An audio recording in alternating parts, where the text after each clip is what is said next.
This podcast does not provide medical advice. Please listen to the complete disclosure at the end of the recording. Hello, everyone, and welcome to Everyone Dies, the podcast where we talk about serious illness, dying, death, and bereavement. I'm Marianne Matzo, a nurse practitioner, and I use my experience from working as a nurse for 44 years to help answer your questions about what happens at the end of life. And I'm Charlie Navarrete, an actor in New York City, and here to ask the questions you may have while listening to our podcast. We are here because, well, in a word, preparation. Plan in advance. You do not want to make end-of-life choices under pressure. The better prepared you are, the better you will deal with difficult decisions. Make end-of-life decisions well before the end.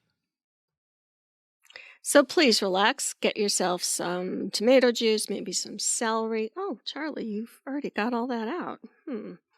And thank you for spending the next hour with Charlie and me. In the first half, we have our recipe of the week where Charlie's going to be mixing, guess what?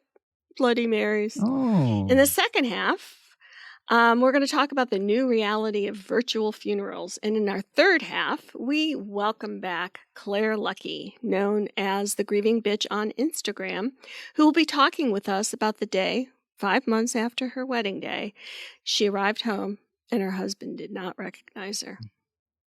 So, Charlie, what are you mixing up there? Well, let's start from the beginning, shall we? Born on February 18, 1516, Mary was not the long-awaited son her parents, Henry VIII and Catherine of Aragon, had hoped for. But she survived infancy, which in those days was half the battle, and grew up in the public eye as a beloved princess, at least until her teenage years, when her father's infatuation with Anne Boleyn led him to divorce her mother and break with the Catholic Church. Talk about all in the family. Yeah, Really? Yeah, soap operas ain't got nothing on this.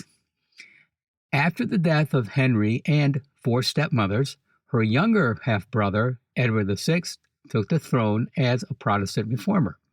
When Edward died 6 years later, he attempted to undermine his father's wishes by leaving the crown to his Protestant cousin, Lady Jane Grey, excluding those next in line, Mary and her younger half-sister, Elizabeth, from the succession.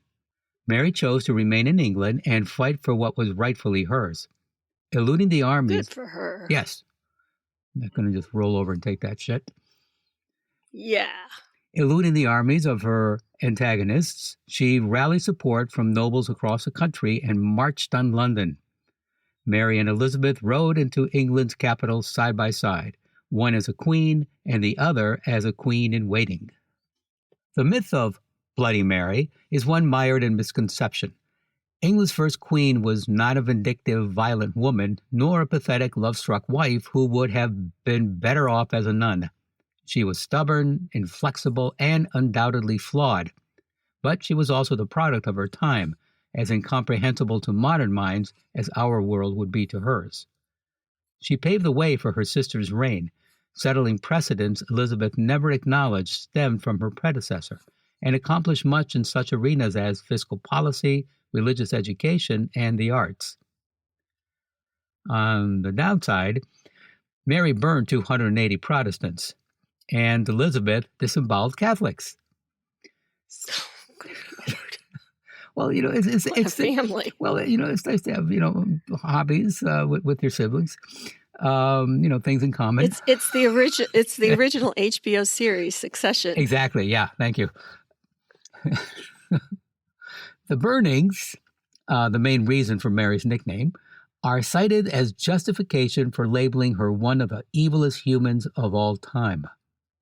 For all her faults, and regardless of whether one falls into the competing camps of rehabilitation or vilification, Mary, the first to prove women could rule England with the same authority as men, holds a singular place in British history. She was an intelligent, politically adept, and resolute monarch who proved to be very much her own woman. Mary was the Tudor trailblazer, a political pioneer whose reign redefined the English monarchy. As the Bishop of Winchester observed during Mary's December 1558 funeral sermon, she was a king's daughter, she was a king's sister, she was a king's wife. She was a queen, and by the same title, a king also. Mm. Mary has a cocktail for her containing vodka, tomato juice, and other spices, and flavorings including Worcestershire sauce, hot sauces, garlics, herbs, horseradish, celery, olives, salt, black pepper, lemon juice, lime juice, and celery salt. So why not bring a pitcher of Bloody Marys to your next funeral lunch? They will really heat up the joint.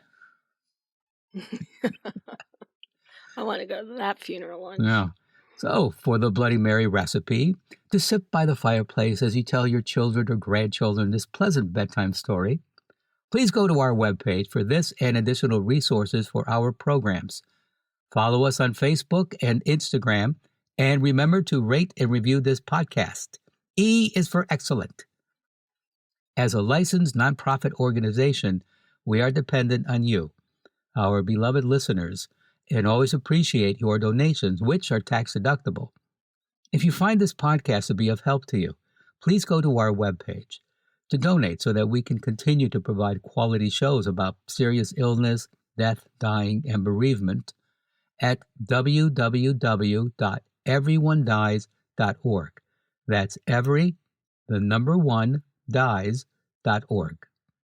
Marianne? Thanks, Charlie. So, for our second half, we're going to talk about virtual funerals, and they were around before COVID-19, but COVID-19 kind of created a particular need for virtual funerals, both from the number of deaths and the fact that people couldn't get together in the same room. So a virtual funeral or a virtual memorial service brings family and friends together to celebrate a loved one. An online memorial may combine an in-person gathering at a funeral home, church, or other venue with virtual guests. The ceremony may include speeches from family and friends, music and singing, readings, poems, prayers, a group activity, an open mic where everyone can share a story, and even a virtual reception to connect informally in smaller groups. The point is, we may want to share in the funeral ritual, but geography, money to travel, or time may prevent us from doing so. This virtual funeral memorial service enables friends and family to show up, even from far away. And it's meaningful for both you and for them as you're beginning in your grieving process. I mean, I was able during COVID to go to my niece's wedding virtually. She had a camera set up, and I could watch it all and feel, at least I got to see her get married. So that was pretty cool. So what's really involved in hosting a virtual memorial or funeral service? So Charlie, I got to tell you right off the top, spoiler alert, it involves technology. I don't even know how to spell technology. Yes, I'm sorry, what? Yeah, I see the beads of sweat forming on your brow. Yes. And dripping onto the laptop. Oh, look, it's sparking now. I'm sorry, what were you saying? Yeah, Charlie has a love-hate relationship with technology. No, I have to disagree with you. I just hates, pretty much. Just hate, yeah. Okay. So, given that I can only see and talk to Charlie while I'm recording this, I'm going to give you, Charlie, 9 tips for how to plan a virtual memorial service. All right, let me take notes. Okay. On paper and pencil. Go ahead. Okay. Yeah. The other funny thing about Charlie is he always has a notebook and he's always writing notes, but I don't know if anybody could ever read them. Can you read them? Actually, no, I stopped because Sandy, I was not aware, just simply, writing a few words or a quick sentence. Hey, these mics are sensitive. It picked up, remember, it was picking up my writing. So no more notes. What was picking up your writing? Just simply the microphone. Sandy could hear it, and she couldn't. That. I see. Yeah. So no more notes. Oh boy. Yeah. Now I just attach a Post-its to my forehead. Of course, nothing's written on it, but then I hope I remember to fill in the blanks afterwards. I'm sorry. So why don't you get on to something more important? Okay, so that I'm going to file all of that under too much information. So number 1 is to create a planning team. Although many people will gather to celebrate your loved one, there are usually a few people who would be most invested in helping. So who'll care most about the content of your celebration? Is it the immediate family? Who has administrative or technical skills to offer? Once you have your team, make sure you consult with them early in the planning process. And also really think about having everybody who's like in the family on your team, because you need people who are not, actively, heavily, I don't know what the right word would be, grieving, that, who can really kind of take care of some of these details. 2 is to simplify the decision making. When you're planning an online funeral service, there are many competing interests. Working through everyone's ideas and suggestions while managing your own grief can become overwhelming. To simplify your decision-making process, use your planning team as a guide. Consider what will make the event most meaningful for them as you make decisions. Unless your loved one has detailed wishes written out ahead of time.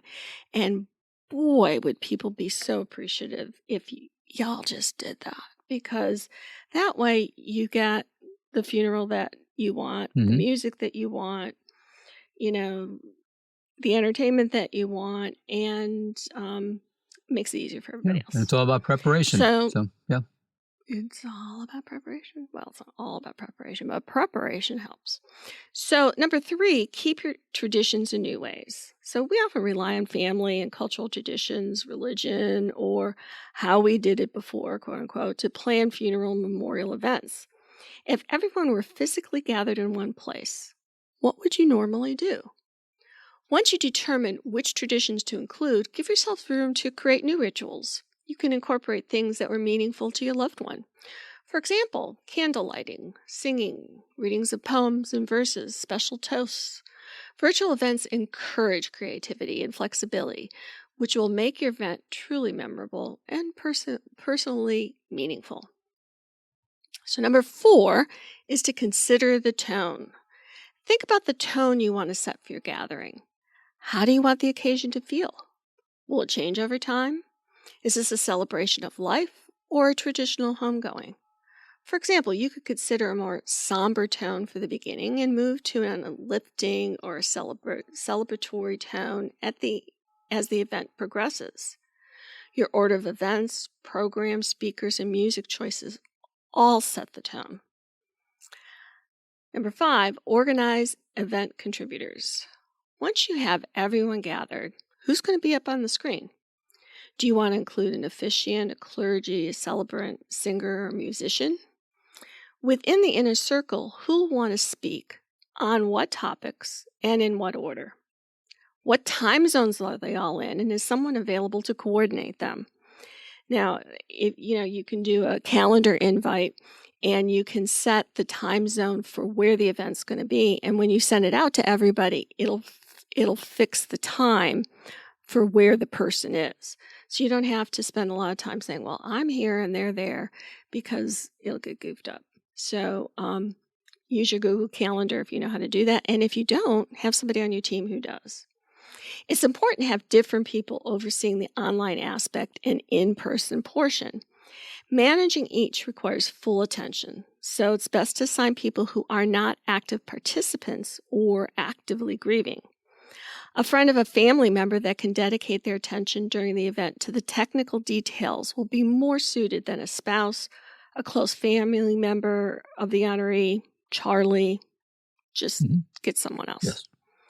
So program elements that you can consider including. You can have a master or mistress of ceremonies or someone to deliver opening remarks and introduce the speakers. You can give a eulogy. You can have other additional speakers. You can have a reading, a poem, something from scripture. You can have performers, a musician or a singer. You can have music. You can create a playlist to memorialize your loved one. Music's often a huge factor in one's life, and great music is a fantastic way to honor your loved one.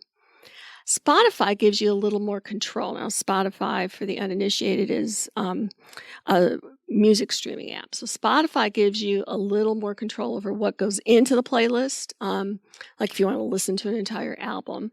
But Pandora, which is also an online music streaming service, Pandora gives an opportunity to not only find a loved one's favorite songs, but songs they also might have liked.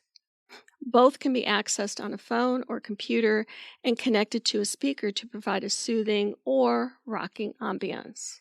Charles? So I do know a little bit about technology because Pandora is also a box. I know that. Okay, go on, Marianne. You can have a group activity. You could have people make toasts. In Russia, I used to teach in Russia. People, would fill their shot glass up with vodka. They'd stand up and make a toast. You'd drink the whole thing down, kiss the bottom of the shot glass and turn it over on the table. And that would go on for hours, and nobody can walk afterwards. But great toasts. Number 6, you can create and share event materials. Once you finalize participants, consider how you'd like to communicate with your guests during the event. You can provide an electronic program and share it during the event to keep everyone on the same page. Choose a musical selection to play with the program while guests are joining. You can, on Facebook, you can build a memorial page or use it to organize preparations. So, building something that's nice and clean in terms of a website from scratch is really hard, especially for those with very little technology experience. Facebook has an easy-to-use page creator that allows one to create a place on Facebook that can be personalized into a memorial page. Facebook can also be used to create online memorials that allows loved ones to comment and express their feelings to others. In fact, if the deceased owned a Facebook account, the user's page is often slowly converted into a memorial after death, giving an automatic online memorial with no additional effort. You can use Facebook's event organizer to help create guest lists and organize memorial plans. Now, something that's pretty common at funerals nowadays is a slideshow with photos, videos, favorite music. This can be part of the traditional event, but can also be used in an online event. Families could create and share photo albums and slideshows through an app called Flickr. It's Flickr, a place where thousands of people share their photos. Photos can be edited and organized directly on the website or the many apps available for it. Flickr also makes it simple to give the photo collection to other people instead of worrying about file compatibility and other strange technological errors that PowerPoint can cause. With simple sharing abilities, it also makes it easy to display these collections at the funeral or the memorial service. You might also consider sending an electronic thank you to your guests afterwards with your memorial page link and more information. Whichever elements you create, be sure to plan and practice the technical aspects of communicating with guests ahead of time for a seamless event. Number 7, include everyone. Gather all your family and friends. Share an announcement or invitations via social media, email, text. Surprisingly, virtual memorial events can feel even more personal than a traditional funeral. In an online memorial service, you can see each other's faces up close and you can feel together. Family and friends can share stories and memories that other friends and families haven't heard. And you can record it so that others can watch it later, and also so you can view it again. Unlike a one-way live stream where the camera records and the audience just views, a virtual memorial is interactive, so guests can share stories to honor and celebrate your loved one. Now, here's where the technology stuff comes in. Number 8, choose your equipment and streaming platform. There is a variety of equipment that you can use to live stream a funeral. You can produce the equipment yourself, or the funeral home might already have equipment because these virtual funerals are more and more common. There's a wide range of video and audio capturing and recording gadgets for you to choose from basic cell phones to professional high-end videography equipment. If you'd rather keep it basic, most cell phones and our tablets can shoot video and audio, and you can post it online through a program like Zoom, Zoom, Skype, Facebook Live, things like that. If you want to have a more professional presentation, you're going to need a professional camera, a laptop with plenty of processing power, and an internet connection, either directly or through Wi-Fi, to obtain a higher quality live stream. So if you're going to have your virtual memorial service or funeral, let's say at the beach, it might not work if you don't have internet. So you need to think about these things. This entails more equipment and setup, but the result will be considerably cleaner and clearer. If you're unable to obtain more advanced equipment or simply just don't know how to use it, the bare necessities for live streaming a funeral are a smartphone, laptop, and a reliable internet connection. Now, some of the best video streaming platforms for virtual funerals include Facebook, Skype, and Zoom. The details on how to use these platforms can be found in your show notes under how to plan a virtual funeral service, because it's, one of those step-by-step, click here, do this, and you don't want me telling you all that. So look at your show notes and you'll see it there. As guests arrive to the streaming platform, you might want to put them in a waiting room. So there's, like if you're having, let's say, a Zoom virtual funeral, as people come in, you can keep them like in this waiting room while you get everything else set up, and then let them into the room. Now, these aren't virtual rooms, but you get the idea. They don't have to be watching you, doing your sound check or whatever. You're going to really need to rehearse muting and unmuting participants, sharing media such as a slideshow and program, checking volume levels, sound feedback, ensuring the speakers and guests know how to connect and have a good internet speed, and planning on troubleshooting any unexpected technical issues during the event. If a group will gather in one location, like a funeral home or a house of worship or a reception hall, you're going to need to set up the audiovisual connection between a large screen and the virtual gathering. A couple of days before the event, schedule rehearsal with all the speakers and performers for the event. Think of it like, when you get married, you have a wedding rehearsal. This is your rehearsal for your virtual funeral. Review the order of events, make sure everyone knows their role, give them a chance to answer questions. During this walkthrough, make sure everyone can log into the event. Check your microphones and cameras and lighting to ensure that you can hear and see them. Finally, make sure you have someone available to troubleshoot connection issues that might come up during the event. Anything can happen. So having somebody with a clear head and an understanding of technology is great to have standing by to fix whatever. All of this can sound like a lot, especially if you are technology impaired. But hold on, there's more. Oh, no. There are companies that'll handle all of this for you. Yay. So starting at $1,200, you can have someone else plan and handle the details of a virtual service. Ooh. We're not endorsing any of these, but they are worthwhile to investigate, and I put a list of a few in the show notes. So the fact that, I didn't know that there were companies that were doing it. It only makes sense that there are, but I really didn't know about that until I was doing this research. Yeah. So be aware that you don't have to do the technology stuff yourself.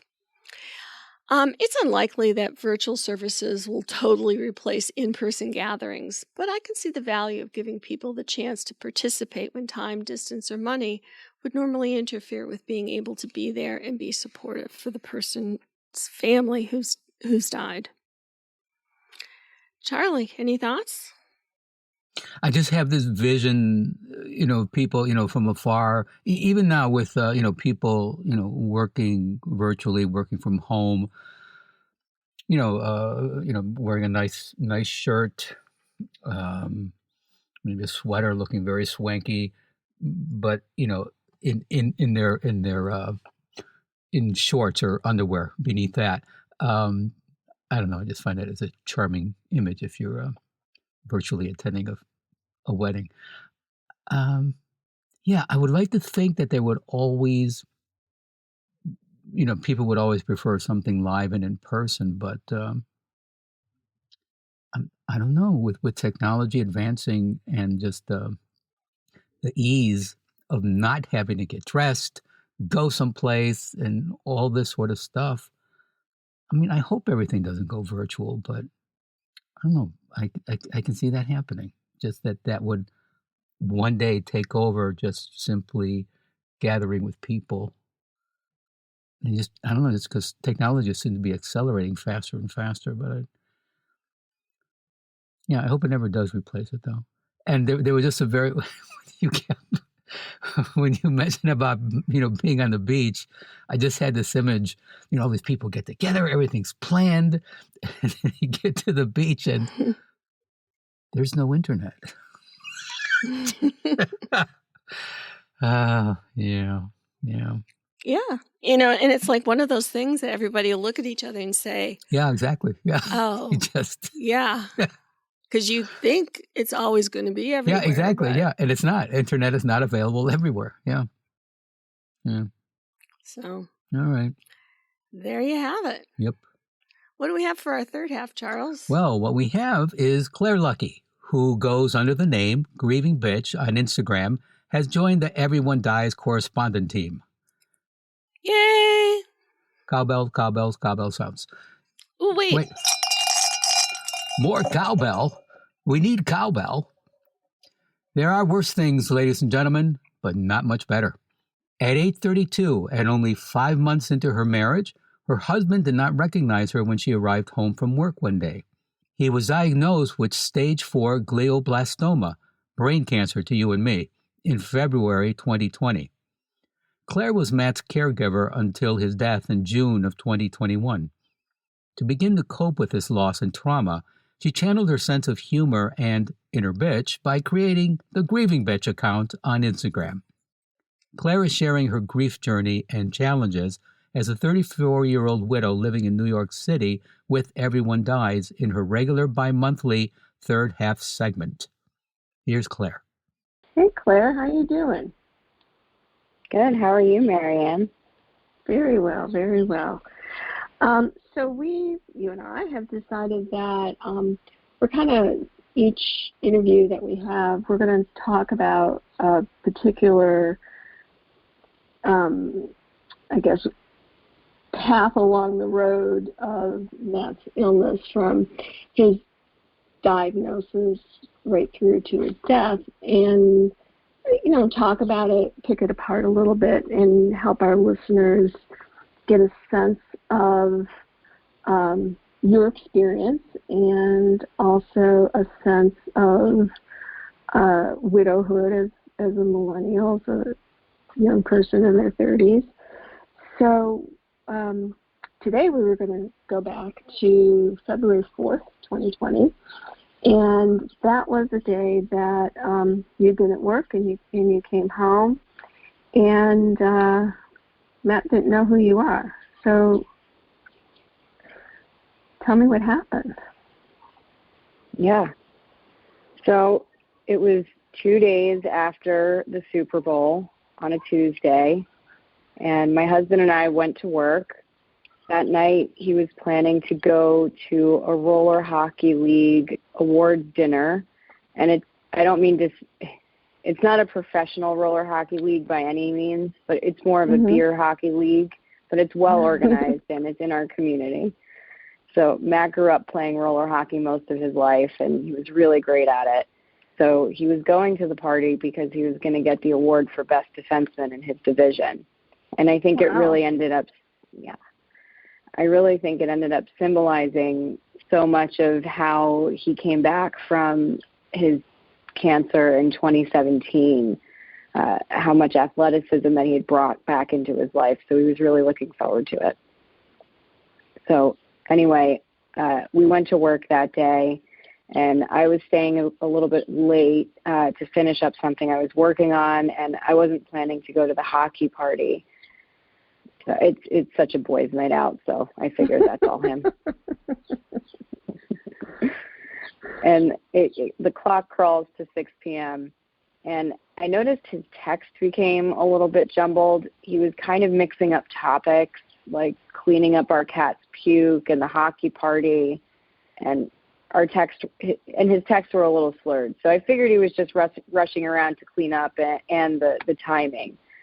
But nevertheless, I left work at 7 o'clock and got out of the subway at 7:37. And I happen to know these times because I wrote everything down. And I called him twice and there was no answer.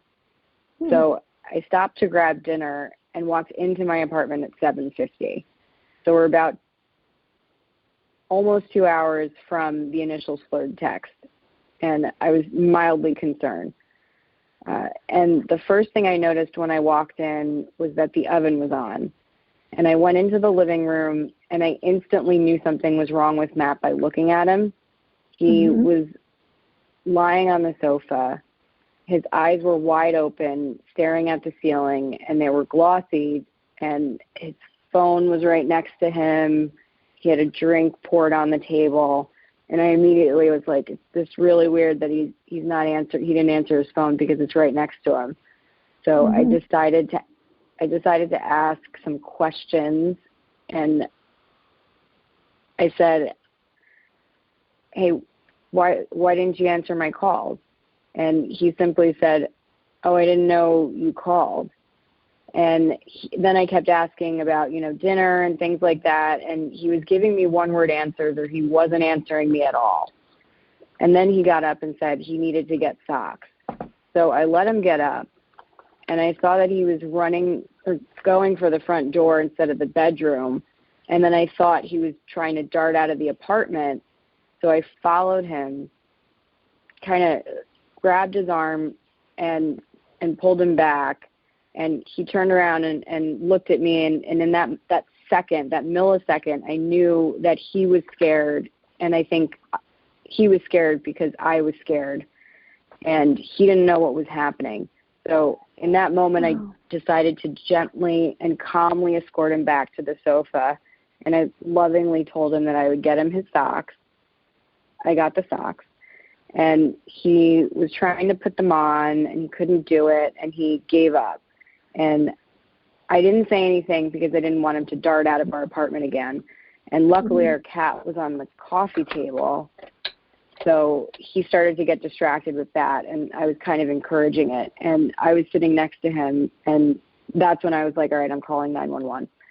And what really struck me about that moment was I was explaining everything pretty much how I'm explaining it to you, and Matt was having no reaction to what I was saying to 911.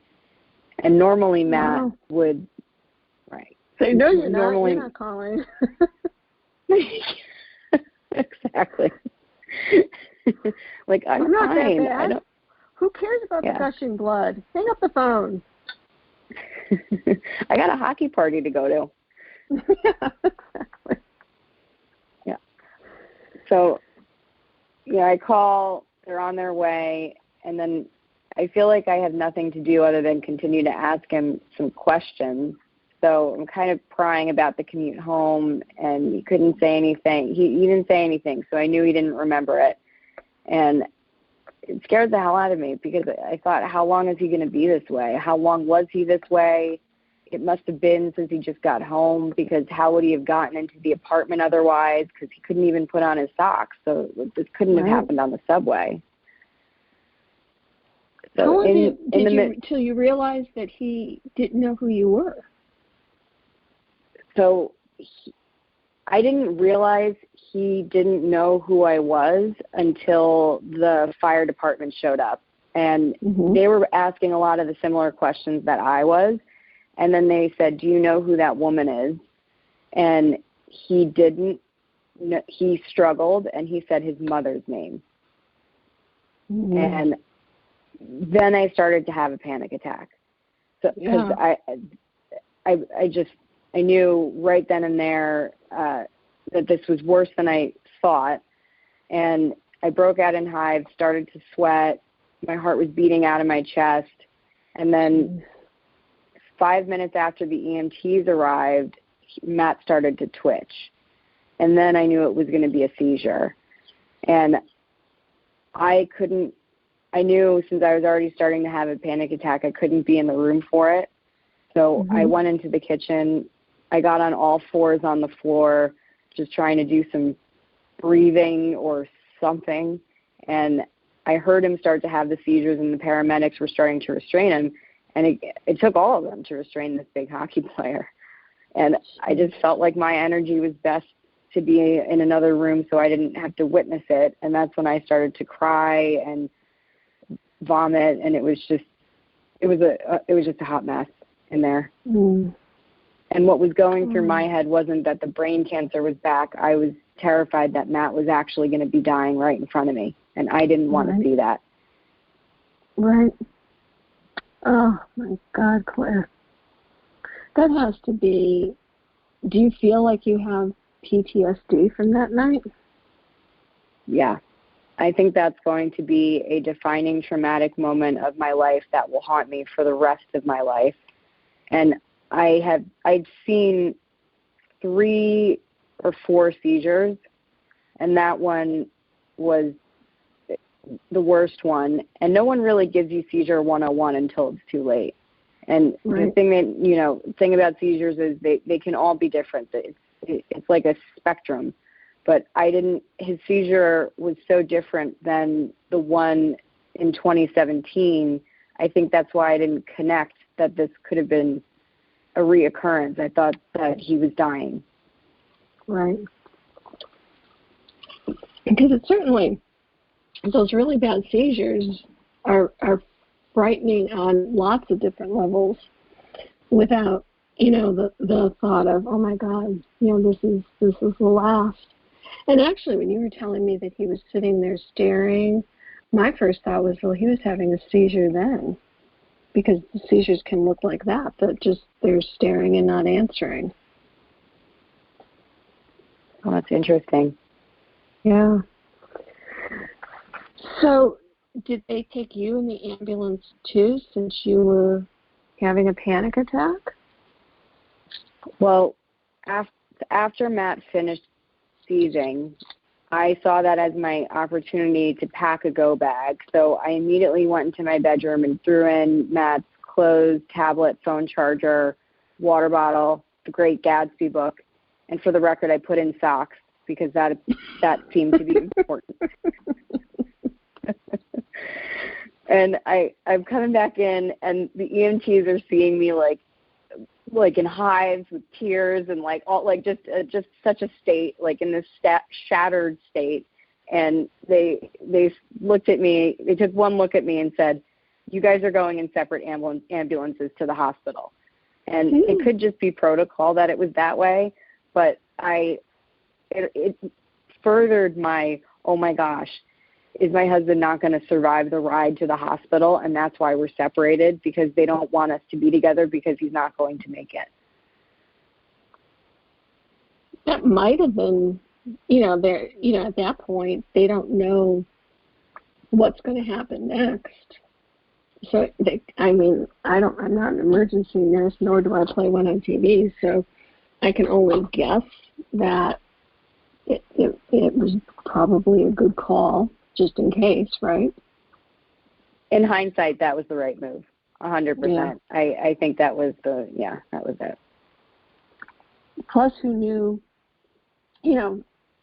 how bad you might, continue to get in terms of being able to breathe or something like that.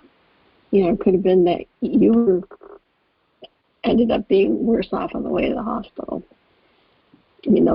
Anything is possible when you're in those states, and it was such a devastating, disturbing, and powerful experience. And you guys had only been married 5 months at this point, right? That's right. We've been together 5 months.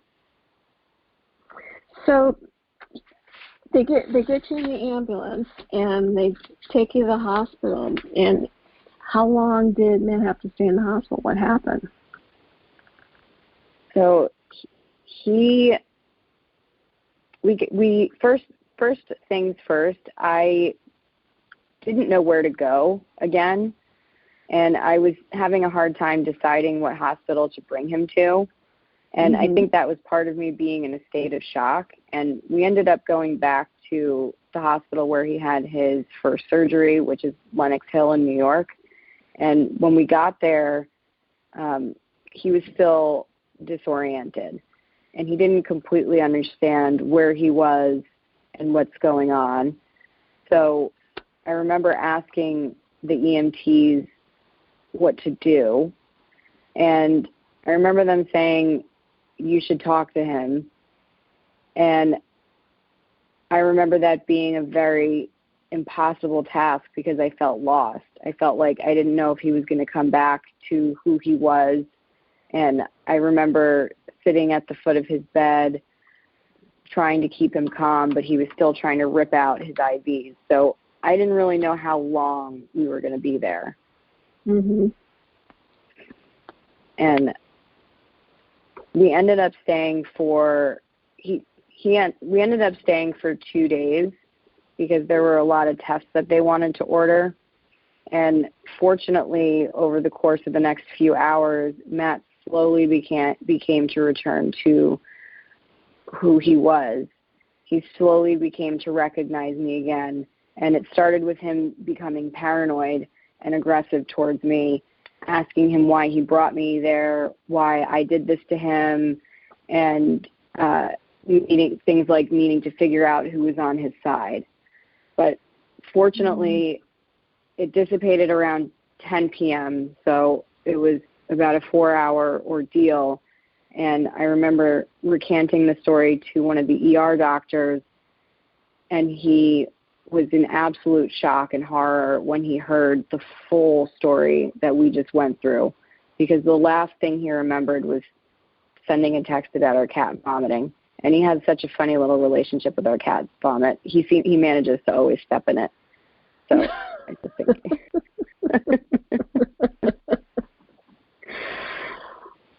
Oh my God, Claire. Poor guy. Well, as hard as I know it had to been for you to tell us that story, I really appreciate your courage in sharing it with our listeners and helping people kind of get inside this journey of this diagnosis of the glioblastoma. So thank you, Claire. I really appreciate you talking with us about this. You're welcome. I'm happy to share my story. Oh, and that's the end of our third segment. Thanks to Claire Lucky. You can please check her out on Instagram as The Grieving Bitch. Thanks, Claire. That's it for this episode. Please stay tuned for the continuing saga of Everyone Dies, and thank you for listening. This is Charlie Navarrete. Like sand through an hourglass, so do raindrops keep falling on my head. And from Eugene Levy, Emmy winner for Schitt's Creek, when asked how he would like to die, responded, "In my sleep, in bed, with a half-eaten egg salad sandwich on my chest." And I'm Marianne Matzo, and we'll see you next week. Remember, every day is a gift. This podcast does not provide medical advice.